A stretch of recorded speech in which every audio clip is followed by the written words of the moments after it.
पूर्ण आस्था और विश्वास है और इस देश के अंदर सुप्रीम कोर्ट से कोई बड़ा नहीं हो सकता। और सुप्रीम कोर्ट ने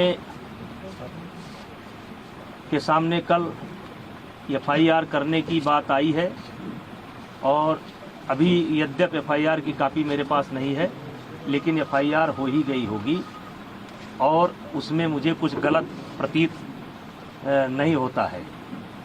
और जो जांच एजेंसी वर्तमान समय में दिल्ली पुलिस है, उस पर भी मुझे पूरा भरोसा है। मुझे किसी प्रकार से कोई शिकायत नहीं है और मैं पूरी तरह से निर्दोष हूँ और इन आरोपों का सामना करने के लिए तैयार हूँ। जांच एजेंसी जहां भी उचित समझेगी उसकी हर जांच में सहयोग करने के लिए मैं तैयार हूं। मुझे पहले भी भरोसा था, आज भी भरोसा है। सुप्रीम कोर्ट से ऊपर इस देश के अंदर कोई नहीं हो सकता है और सुप्रीम कोर्ट का आदेश सर्वमान्य है और मुझे या मेरे समर्थकों को ये आदेश सर्वमान्य है और मुझे जांच एजेंसी पर भी पूरा भरोसा है और मुझे और मेरे समर्थकों को न्याय मिलेगा, क्योंकि लगातार कई महीने से गाली पर गाली, गाली पर गाली, गाली पर गाली, आरोप पर आरोप, आरोप पर आरोप, इससे हमें भी कष्ट होता है, हमारे परिवार को भी कष्ट होता है, हमारे समर्थकों को भी कष्ट होता है। लेकिन हम चाहेंगे कि निष्पक्ष जांच जो सुप्रीम कोर्ट के आदेशानुसार दिल्ली पुलिस कर रही है वो करें और शीघ्र ही मेरा एक शब्द है कि शीघ्र ही जल्द से जल्द ये जांच पूरी करके जो भी कार्रवाई बनती हो उसे करना चाहिए। पॉस्को जैसे गंभीर आरोप की चर्चा हो रही है, क्या कहेंगे? देखिए, मुझे न्यायपालिका पर भरोसा है, जांच पर भरोसा है, देश के अंदर जो न्याय देने की प्रक्रिया है उस पर भरोसा है। अलग से मुझे कुछ नहीं कहना है। फेडरेशन के अध्यक्ष के तौर पर सांसद जी आपसे लोग बोल रहे हैं कि अगर आप इस्तीफा दे देंगे तो एक सही जांच हो जाएगी, इस पर आपका क्या कहना है? नहीं, फेडरेशन का कोई रोल नहीं है, फेडरेशन का कोई रोल नहीं है और इन लोगों की डिमांड लगातार बदलती है। अगर इनके पुराने बयानों को आप सुनेंगे तो ये जनवरी में इनकी मांग निकल करके आई थी कि अपने पद से इस्तीफा दें। मैंने उस समय कहा था कि पद से इस्तीफा देने का मतलब है कि मैंने इनके आरोपों को स्वीकार कर लिया। मेरा कार्यकाल लगभग पूरा हो चुका है। जब तक नई बॉडी नहीं बन जाती है और अभी सरकार ने आईओ की एक कमेटी गठित की है, 3 लोगों की कमेटी गठित की है, जिसमें एक कोई हाई कोर्ट का जज होगा या सुप्रीम कोर्ट का जज होगा। उनकी देखरेख में 45 दिनों के अंदर चुनाव संपन्न होना है। चुनाव संपन्न होते ही मेरा कार्यकाल स्वतः समाप्त हो जाएगा। इस्तीफा कोई इतनी बड़ी चीज नहीं है, लेकिन अपराधी बनकर नहीं, अपराधी बनकर के नहीं, मैं अपराधी नहीं हूँ। और इनकी डिमांड लगातार बदल रही है। अगर इनके बयान को आप सुनेंगे तो लगातार ये देखेंगे कि ये हर रोज एक नया मुद्दा लेकर के आ जाते हैं। इन्हीं के कहने पर जांच कमेटी बनी, इन्हीं के कहने पर एक व्यक्ति ऐसा है जिसको जांच कमेटी में शामिल नहीं होना चाहिए था, उसको भी सरकार ने शामिल किया। मुझे आपत्ति करनी चाहिए थी, मैंने कोई आपत्ति नहीं की। जांच कमेटी की रिपोर्ट लगातार इनके पास पहुंच रही थी। कौन कौन खिलाड़ी क्या क्या बोला, लगातार डे बाई डे इनके पास पहुंच रही थी। इनको जब आभास हो गया कि जांच कमेटी में कोई आरोप सिद्ध नहीं हो रहे हैं तो इन्होंने कमेटी के सार्वजनिक होने का इंतजार भी नहीं किया और ये सुप्रीम कोर्ट चले गए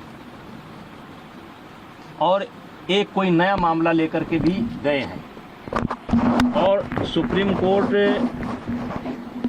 में नया मामला लेकर के गए हैं और इन्होंने जिन बच्चों को पहले पेश किया है, कोई नाबालिग मैं नहीं जानता, एक ऐसा हवा में निकल करके आ रहा है कि उसमें से कोई नाबालिग है, तो मेरा सवाल यह है कि उसको जांच कमेटी के सामने क्यों नहीं पेश किया गया।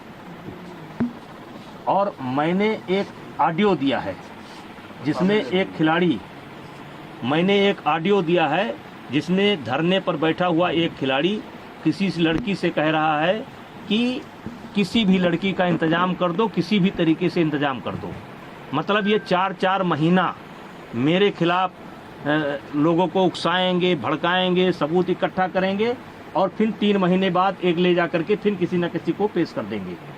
चलिए, मुझे उस पर भी कोई आपत्ति नहीं है, ये काम जांच एजेंसी का है, वो जांच एजेंसी अब काम करेगी। लेकिन हमने तो लगातार सरकार के फैसले का सम्मान किया और ये लगातार इसका उल्लंघन कर रहे हैं। रोज रोज ये नई डिमांड लेकर के आ जा रहे हैं। अब जांच एजेंसी की रिपोर्ट सार्वजनिक होने का इनको इंतजार करना चाहिए। फिर ये धरने पर बैठ गए। अब धरने पर बैठ गए, पहले इनकी मांग थी एफआईआर की जाए। चलिए भाई, इनकी मांग स्वीकार हो गई, अब एफआईआर हो गई। अब इनको चाहिए, अब कहते हैं कि जेल के अंदर होना चाहिए, सारे पदों से इस्तीफा देना चाहिए। तो ये जो मेरे पास, मैं लोकसभा का सदस्य हूँ, ये पद मुझे विनेश फोगाट की कृपा से नहीं मिला है, हमारे क्षेत्र की जनता ने मुझे दे रखा है।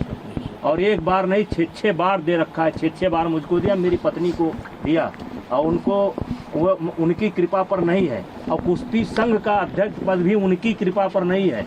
मैं चुनाव लड़ करके जीता हूँ। अब आपके माध्यम से आप सवाल पूछेंगे तो मैं कहना चाहता हूँ, एक ही परिवार और एक ही अखाड़ा क्यों? हरियाणा के अन्य खिलाड़ी क्यों नहीं? हिमाचल के, महाराष्ट्र के, मध्य प्रदेश के, केरला के, कर्नाटका के, तमिलनाडु के, बंगाल के, आसाम के, देश के अन्य प्रांतों के खिलाड़ी क्यों नहीं? 12 साल से लगातार इनके साथ यौन उत्पीड़न होता है, केवल इनके साथ। वो यौन उत्पीड़न देश के अन्य खिलाड़ियों के साथ क्यों नहीं होता है? केवल एक ही अखाड़ा और एक ही फैमिली, एक अखाड़ा एक फैमिली। बाकी हरियाणा का 90% खिलाड़ी और 90% गार्जियन ब्रिजभूषण सिंह के साथ है। क्योंकि मैंने काम किया है, मैंने खेल को जहां तक सेवा दे सकता है ईमानदारी से सेवा दिया है। और इसीलिए आज देश का एक, जबकि इन्होंने कोई कसर नहीं छोड़ी है, इन्होंने कोई कसर नहीं छोड़ी है कि कोई निकल करके आ जाए। लेकिन एक सवाल मैं मीडिया के माध्यम से, आपके माध्यम से रखना चाहता हूं कि 12 साल से इनके साथ ही हो रहा है, एक अखाड़ा एक फैमिली। और इस 12 साल में भी एक बार भी ये शिकायत लेकर के ना तो खेल मंत्रालय में गए हैं, ना किसी पुलिस स्टेशन पर गए हैं, ना कभी फेडरेशन में आए हैं। और यही खिलाड़ी आंदोलन के 15 दिन तक पहले इनकी वीडियो सुन लिया जाए, इनका ऑडियो सुन लिया जाए, और ये जो है हमारी तारीफ करते थे। ये जो खिलाड़ी आज धरने पर बैठे हैं, ये अपने शादी में मुझे क्यों बुलाते थे? फिर जोड़े में हो करके मेरा फोटो क्यों लेते थे? मेरा आशीर्वाद क्यों लेते थे?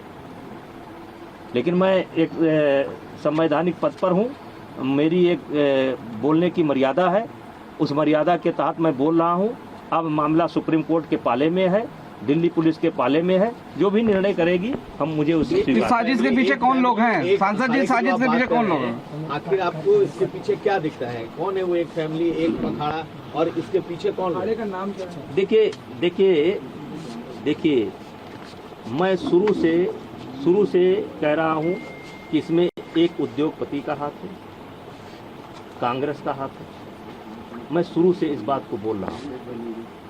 एक उद्योगपति, मैंने नाम नहीं बोला है कौन सा उद्योगपति, देश के कुछ उद्योगपतियों का इसमें हाथ है जिनको मुझसे कष्ट है, और कांग्रेस का हाथ है। शुरू बोला था, और आज दिखाई पड़ गया कि किसका हाथ है। जब इनकी मांग मान ली गई, एफआईआर दर्ज की गई, जांच तरीके से कहिए कि कार्रवाई शुरू हो गई, तो तब आप क्यों नहीं जा रहे हैं? अब क्यों मोदी जी के खिलाफ बोल रहे हैं? अब क्यों खेल मंत्रालय के खिलाफ बोल रहे हैं? अब क्या जरूरत है? पप्पू यादव को बुलाने की क्या जरूरत है? केजरीवाल को बुलाने की क्या जरूरत है? वो कोई रिटायर गवर्नर है, क्या नाम उसका, सतपाल मलिक को बुलाने की क्या जरूरत है? प्रियंका गांधी जी को तथ्य मालूम नहीं है। जिस दिन प्रियंका गांधी जी को तथ्य मालूम होगा कि दीपेंद्र हुड्डा ने कहां ला करके मुझे फंसा दिया, उस दिन उनको मालूम पड़ेगा। ये जांच की रिपोर्ट आएगी तब उनको मालूम पड़ेगा गलत जगह पर फंस गए। आज जो कांग्रेस की दुर्गति हो रही है ना, इसीलिए हो रही है। कभी वो सर्जिकल स्ट्राइक पर सवाल उठाएंगे, कभी एयर स्ट्राइक पर सवाल उठाएंगे, कभी कोरोना पर सवाल उठाएंगे। अब पूरा मामला पता नहीं क्या जंतर मंतर पहुंच गए। जांच का इंतजार कर लेते।